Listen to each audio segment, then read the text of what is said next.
날씨가 많이 더워졌습니다.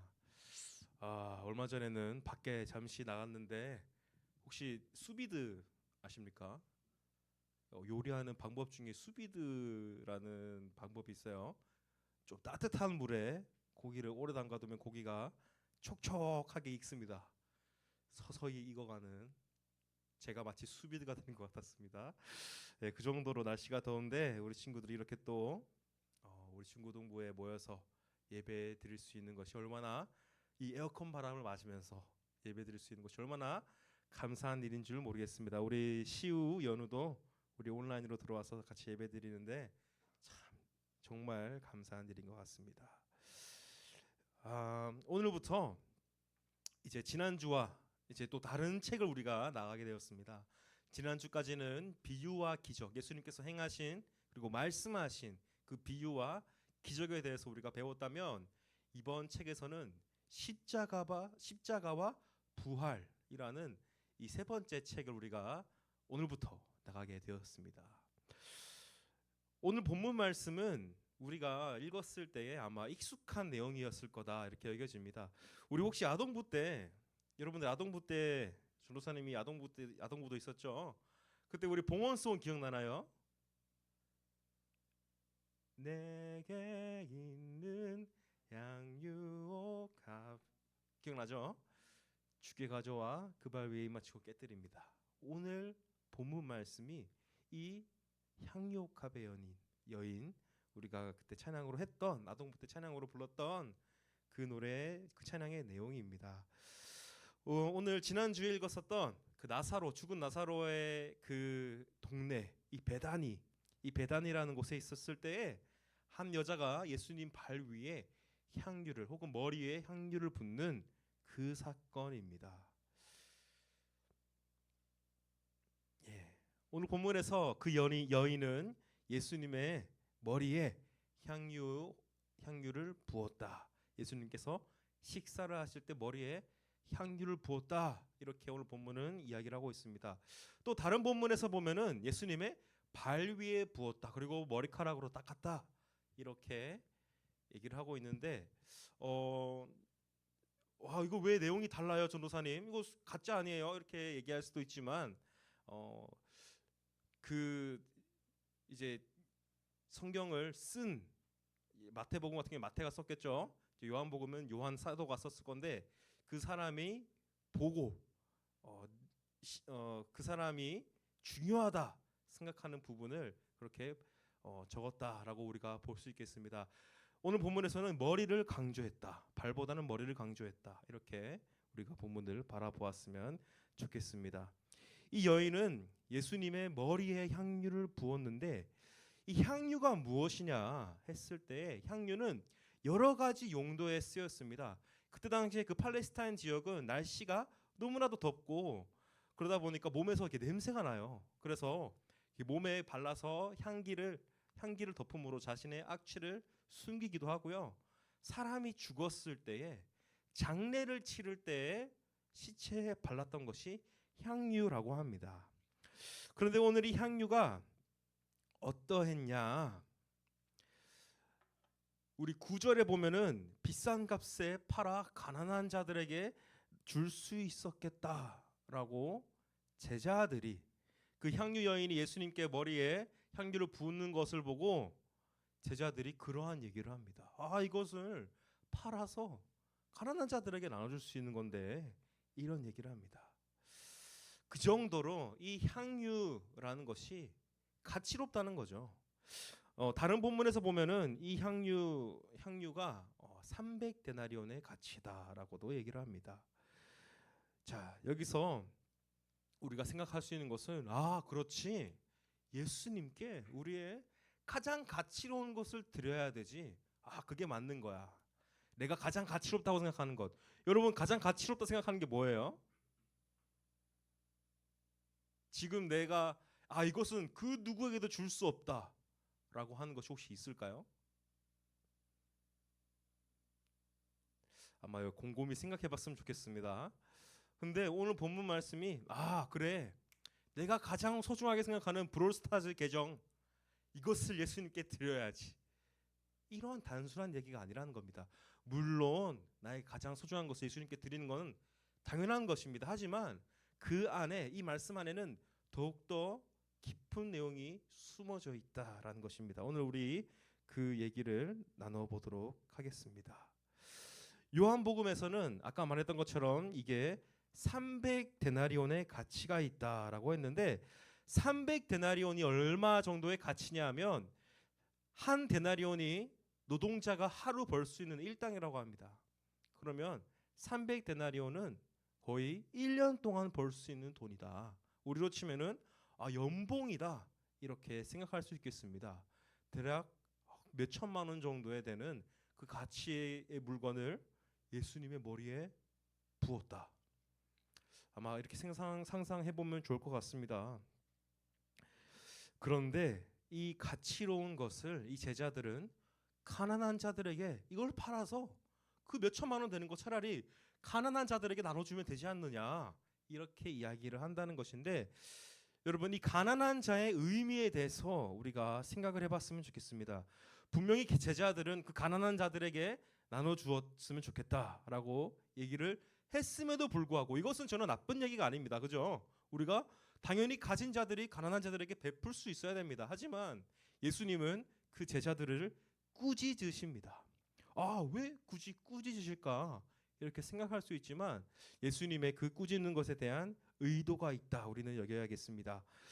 가난이라고 했을 때 그 예수님이 꾸짖으셨다면은 예수님은 그러면 가난한 자들에게 대해서 인색하시다, 가난한 자들은 별로 신경 쓰지 않는다라고 생각할 수 있겠지만 그러한 내용이 아니다라는 것입니다.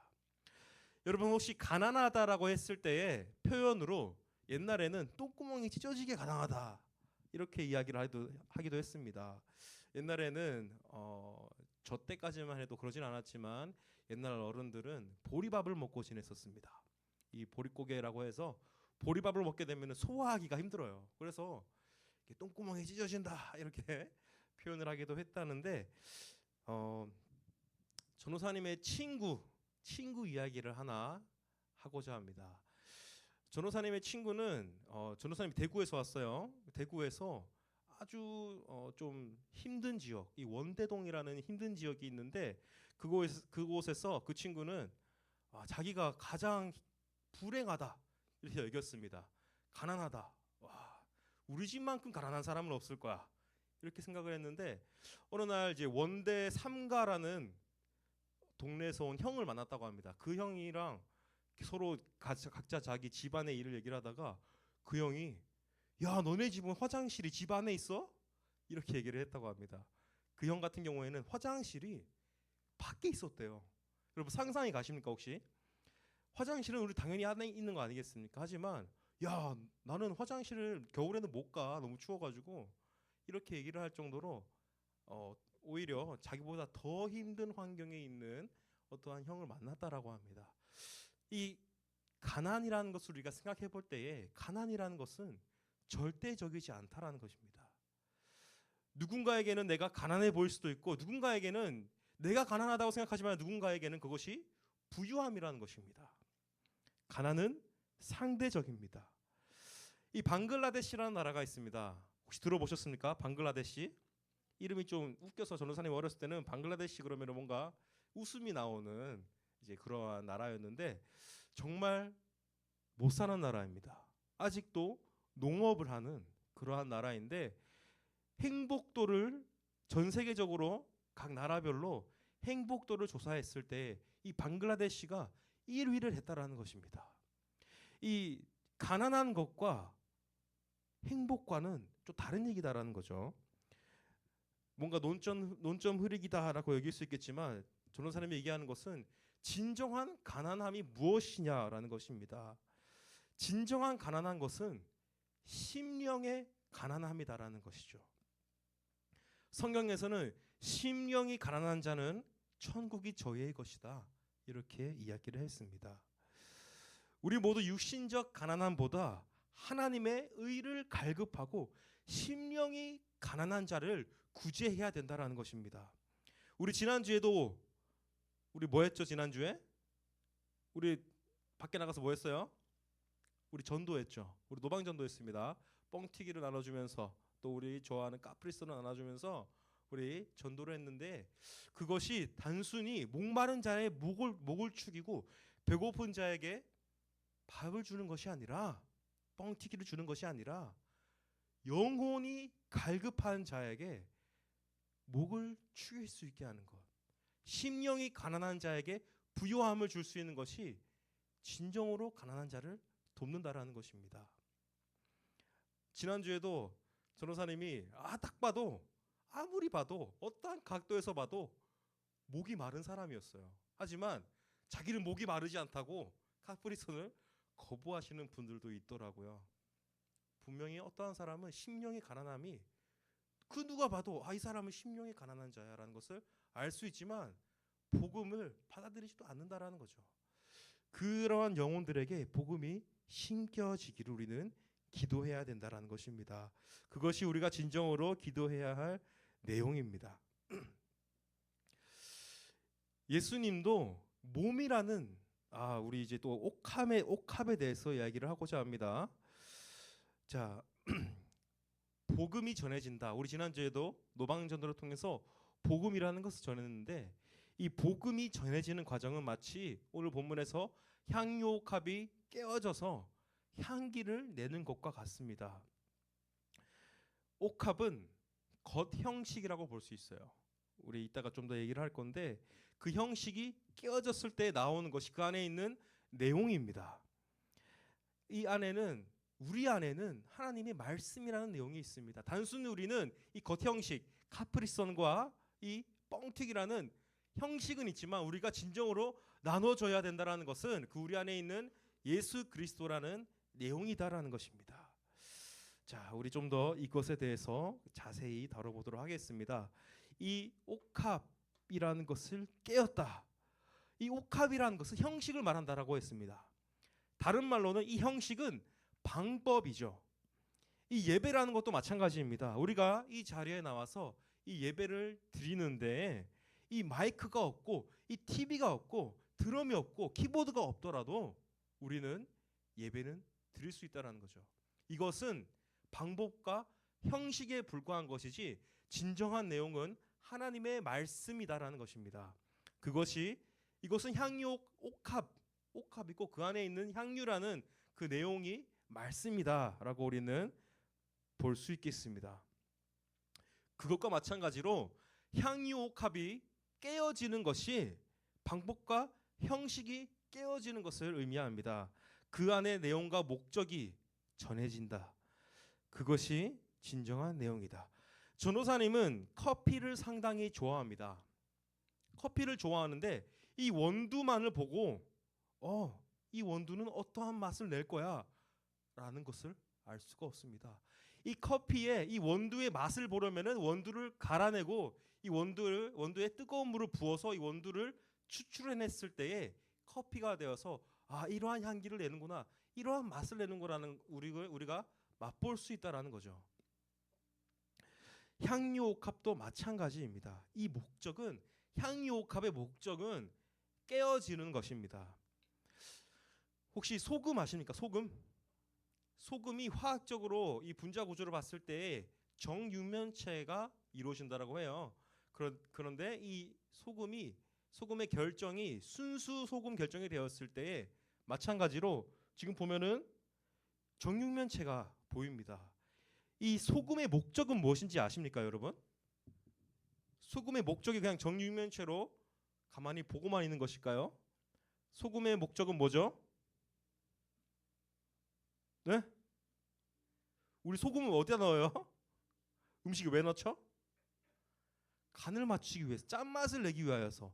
소금의 목적은 짠맛을 내기 위한 것입니다. 하지만 이 정육면체를 유지하고 있으면은 그 짠맛은 낼 수가 없습니다. 이 정육면체가 깨어졌을 때, 정육면체가 갈아졌을 때에 물에 희석이 되었을 때 그 짠맛을 낼 수 있다라는 것입니다. 여러분, 양초도 마찬가지입니다.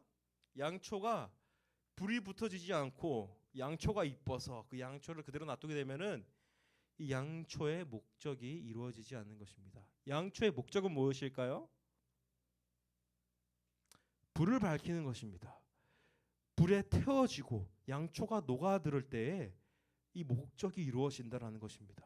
불이 붙어서 빛이 발산되어지는 것입니다. 사람도 마찬가지입니다. 그 자체 가만히 있는 것만으로 우리가 목적이 이루어지는 것이 아닙니다. 우리의 참된 목적은 그리스도입니다.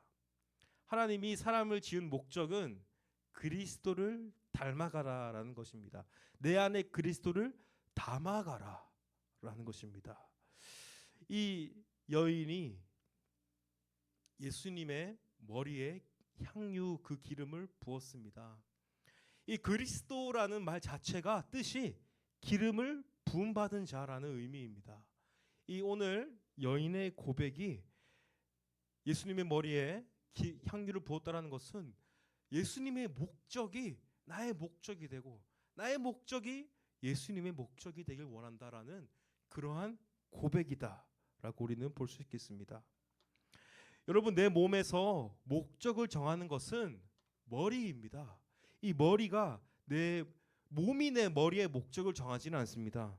나의 목적과 예수님의 목적이 일치되는 것이 이 여인의 고백이다라고 볼 수 있습니다. 이 본문에서 이 여인과 제자들의 목적은 다릅니다. 이 여인의 고백에 맞게 향유를 깨었고 그 집에 향이 가득 퍼졌고 제자들은 이것을 보면서 이 향유를 팔아서 가난한 자들에게 나눠줄 수 있는데 라고 말하는 것을 보면은 이 제자들은 방법에 의존한다, 형식에 의존하는 자들이다 라는 것을 볼 수 있겠습니다. 나의 방법, 나의 형식이 깨어졌을 때 내 안에 있는 예수 그리스도가 흘러나올 수 있는 것입니다. 오늘 말씀을 마무리하도록 하겠습니다. 향유 옥합은 분명히 가치롭고 300데나리온이라는 그 돈은 분명히 가치로운 돈입니다. 한 노동자가 1년 동안 벌 수 있는 돈이다라고 했습니다. 하지만 그것을 보존하고 그것을 애지중지하는 것이 아니라 그것이 깨어졌을 때 그 목적이 이루어졌습니다. 우리 또한 마찬가지입니다. 형식과 방법이 목적이 되어서는 안 됩니다. 우리가 지금만 해도 단순히 생각할 수 있겠죠. 성적이 있고 돈이 있고 사람들과의 관계가 있겠고 여러 가지가 있습니다. 이러한 것들은 목적이 되어서는 안 된다는 것입니다. 물론 중요합니다. 좋은 성적 받고 좋은 외모를 갖추고 돈을 많이 벌고 하는 것은 중요한 부분에 속합니다. 하지만 그것이 목적이 되어서는 안 된다는 것입니다. 나의 목적은 예수 그리스도여야 한다라는 것을 여러분들이 기억하셨으면 좋겠습니다. 마치 향유옥합이 깨어지는 것처럼 예수 그리스도께서는 십자가에 못 박혀 돌아가셨습니다. 그렇게 예수님께서 그냥 보존되고 그때 당시 이스라엘 백성들, 히브리인들, 유대인들에게 예수님이 그저 신적인 존재로 보존되었으면은 지금의 이 복음이 전해졌지 않을 것입니다. 하지만 예수님께서 십자가에 못 박혀 돌아가셨을 때에 결국 그 십자가의 복음이 퍼지고 전파되었다라는 그러한 결과로 우리가 이 자리에서 말씀의 복음을 들을 수 있는 것입니다. 우리 또한 나를 꽁꽁 싸매고 나를 가두려 하고 나를 보존하려 하고 그러는 것이 아니라 이 교회에 이 중고등부에 나의 옥합을 깨트려야 합니다. 그렇게 나를 드러냈을 때에 분명히 나의 예수님께서 옳다 여기는 그 예수님의 본성이 나로부터 나오게 될 것이다. 그랬을 때에 하나님이 보시기에 흡족한 그러한 공동체가 될 것이다. 이렇게 여겨집니다. 나의 옥합을 깨트려서 주님께로 나아가 나의 목적과 그리스도의 목적이 일치되어지는 그러한 우리 중고등부 여러분들이 되시기를 주님의 이름으로 축복합니다. 이 시간 다 같이 이 말씀을 두고 기도하기를 원합니다. 이 시간 기도할 때에 하나님, 나의 가치로운 것, 나의 내가 목적이라고, 나의 삶의 방향이라고 여겼던 그 나의 옥합, 이것을 주님 발 앞에 내려놓습니다. 주님 머리 위에 부어드립니다. 주님, 이 나의 가치로운 것이 깨어질 때에 그 주님의 목적에 맞게 사용되게 하여 주시고, 내가 주님의 목적에 맞는 사람이 되게 하여 주시옵소서. 주님, 이 주객전도가 된 이 사회에서 우리가 오직 예수 그리스도로 살아갈 수 있는, 예수 그리스도를 목적으로 삼아서 예수 그리스도를 닮은 삶을 살아가는 우리가 모두 될 수 있게 해달라고 이 시간 다 같이 통성으로 기도하시겠습니다. 하나님 아버지,